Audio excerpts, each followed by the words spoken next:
Welcome to my CAD Tutor, Revit architecture tutorials. In this video, I am going to show you how you can manage and create levels. Let's start. First, dual-click on any elevation in the project browser, like east. And you can see, by default, there is 2 levels. If you want to change the floor height, simply dual-click on text and edit.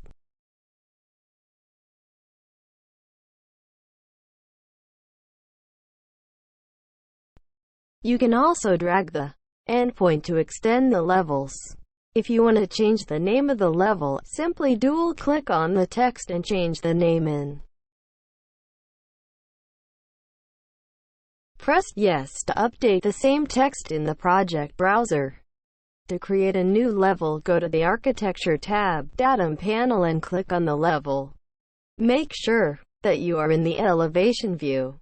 In the Draw panel, there are 2 options to draw the level. One is Draw Axis, and the other is Pick Line. Click on the Pick Line command and define the offset value over here. Now show your mouse over the existing level. Right-click when a dashed line will appear. This is the method where you can create and manage levels as per your project. Thanks for watching this video.